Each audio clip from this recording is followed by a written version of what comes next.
what it was I was stage managing a show in Islington at the Old Red Lion. I picked up a map in the station and went, oh, it's changed cover. And I picked up another one and I started collecting maps. And then I started buying more and more, and I kept it a bit secret for a while. And then eventually I built up the courage to tell my wife that I was collecting these tube maps. And then it got a bit out of hand because what my wife did was encourage this. And then the collection kept growing and growing.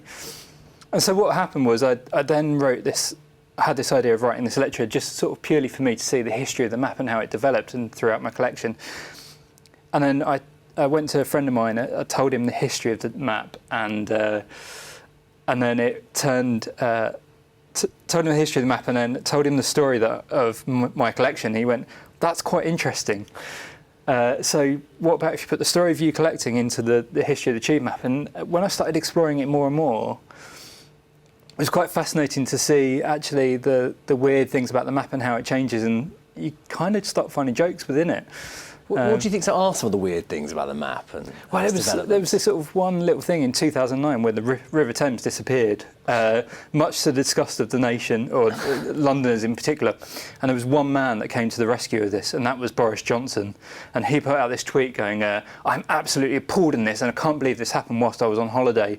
I insist it must be reinstated, but at no cost to the taxpayer.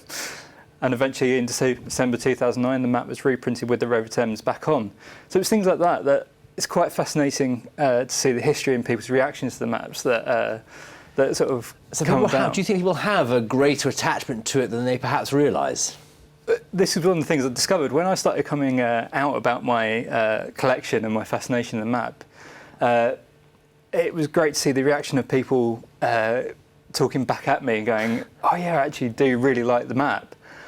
And it's this sort of icon it's been taken off across the world, and it's been taken on by other cities across the world, and people's love for it is actually really true and passionate about how it informs their direction across the city. It's fascinating. And there is fascinating design rules as well about how it's laid out and certain angles that even the lines can take, is that right? Yeah, that's correct. So I think it's 45-degree angles. It was broken for a little bit in the 60s when it was 60-degree angles. And that design wasn't so favourable for some people. It went back towards Beck's classic design that we see today.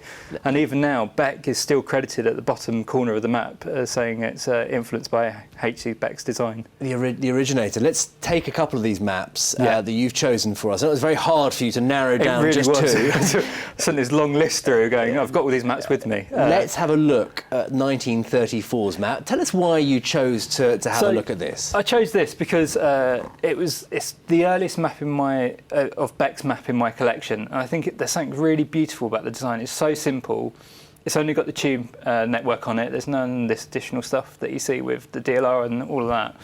I think it's such a beautiful, clean-cut design that really has stood the test of time. There's such little nice details about it being nicely spaced out that we didn't see before. I quite like the detail of that River Thames there. It's the flow of the lines.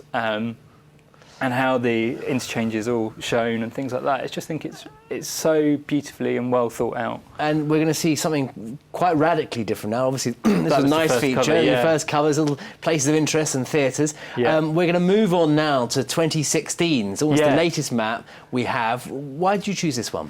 Well, it's just to show the contrast about how it's developed. So we see like the amount of the overground on there, and you can see that it's little things like the end of the Jubilee line by Stanmore originally was part of the Bakerloo line, and that changed into the Jubilee line and then was expanded across to Stratford. And we see the tram on the bottom there. It shows so many more connections that we didn't initially think about. And again, the cable car, that sort of weird piece of transport that not many people use, and because who really does like dangling across a big open piece of water as a piece of transport? So yeah, and you sort of just see a wider scope of London and how it's expanded over that amount of time.